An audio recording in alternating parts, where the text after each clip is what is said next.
Welcome back, everyone. Wanted to jump into a topic today that I've had several requests for. So thank you to those of you that have been reaching out with comments or questions. I really appreciate it, and I want to try and make the time to get to all of those. The topic for today is club path and how it relates to your shot results.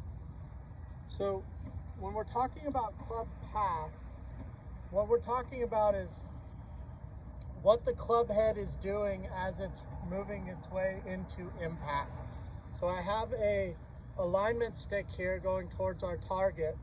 So anytime that club path is coming from this side of that stick, that's on an inside path. And anytime that club head is going on this side of the stick, that's an outside path. Anytime that club is going from the outside, that is an inefficiency, and you're going to be losing club head speed. You're typically going to have either a pull ball flight or a severe slice. So it really has a detrimental effect on the efficiency, on the club head speed, and on the results.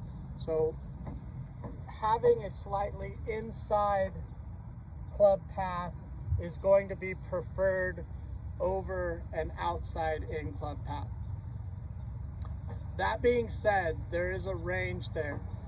Anytime we're within 3 degrees of neutral being perfectly on line to the target, whether we're 3 degrees from the inside or 3 degrees from the outside, we're going to be very efficient. We're going to have a relatively straight ball flight, and we're going to be able to predict where that ball is starting. So that's kind of the range that we're looking for. So a lot of people have asked, how can I tell what my swing path is? Well, the first thing that you need to do is start with alignment. A lot of people think that they may have an over-the-top swing path when really their feet are aiming them to the left for a right-handed golfer. So we always want to build stations when we're practicing. And really important that we get something down here that ensures us that we have our feet properly aligned, okay? Once we make sure that we have our feet properly aligned, there's a couple of things we can do to check our path.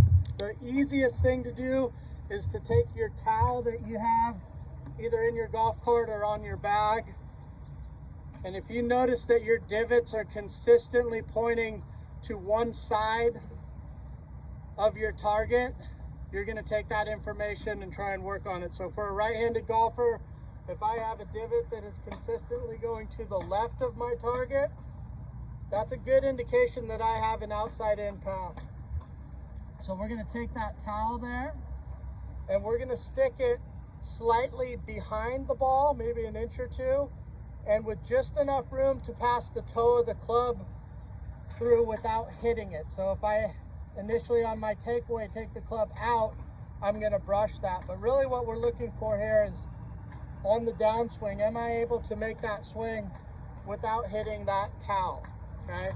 Same thing goes for the someone that has too severe of a path from the inside, but on that one we're going to drop it further back, and it's going to be about 6 to 8 inches from the inside of that, so that I have room to pass that club back, and when I'm making my swing, I still have room to pass here. Someone that's severely inside is going to hit that, and they'll notice that they miss a lot of the balls out to the right. They block it or push it.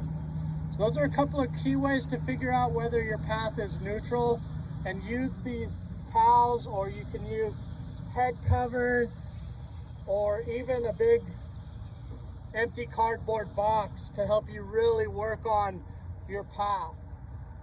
I love this drill for people that are struggling with takeaway.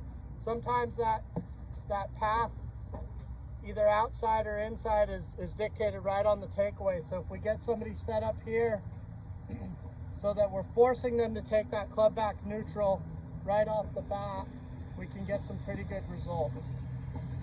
Try those tips out at home.